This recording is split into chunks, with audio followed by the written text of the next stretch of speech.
Half a world away, this bright, blue-eyed, blonde-haired beauty sat waiting in a Russian orphanage, waiting for life's plan to pan out.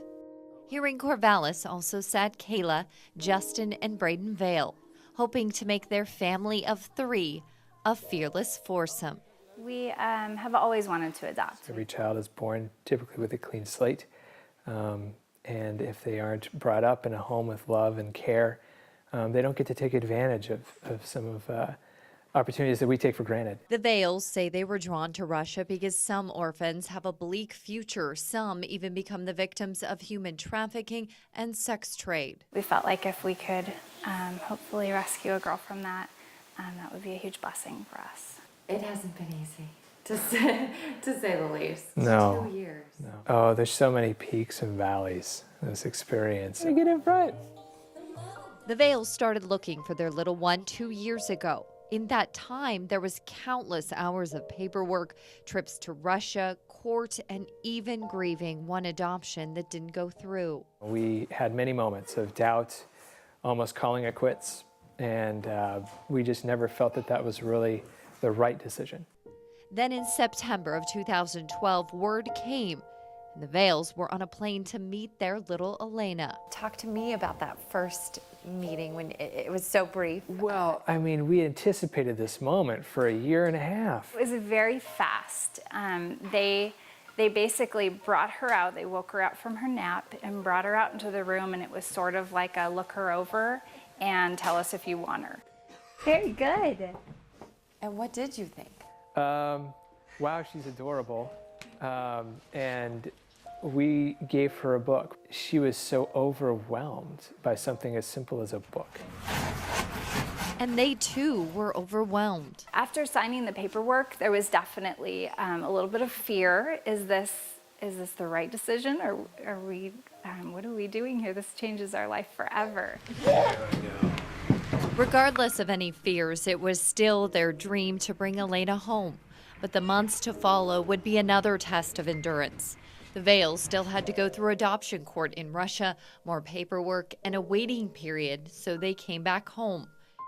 And here's where those peaks level off and quickly become a vast valley of uncertainty. Мы должны сделать все, чтобы дети-сироты. In late December 2012, Russian President Vladimir Putin signed a bill that would block all American adoptions of Russian children. Confused, I think really confused, trying to figure out where did this come from. The ban was seen as a political ploy and retaliation against a recent U.S. law that bars Russians who are implicated in human rights abuses from entering the U.S.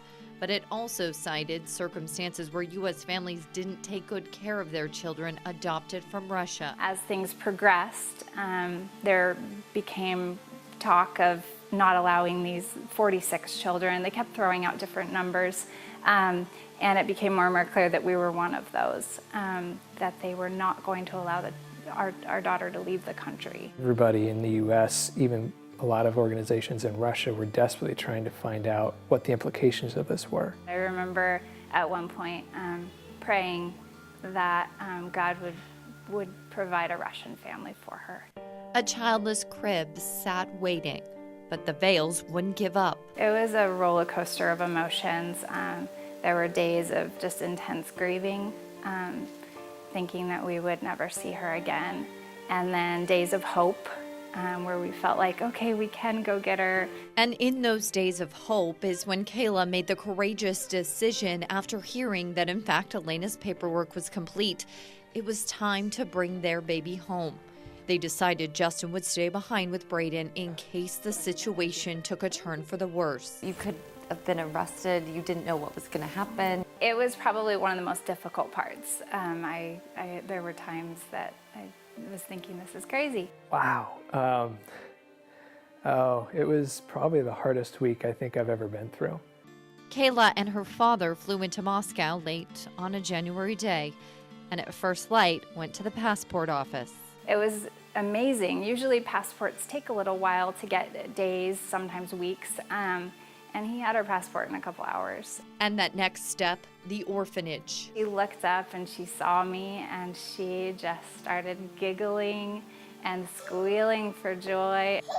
Then it was off to the airport with still the uncertainty of whether they would be allowed out of the country, even with the approved travel documents. The Department of State didn't have a lot of information. They just didn't know what was going to happen. And to her relief, they let her pass through. Wanting to scream like a little schoolgirl, I was so excited. Just sounds like you were being watched over. Yeah, absolutely. Every step of the way. And oh, how fast 3 became 4.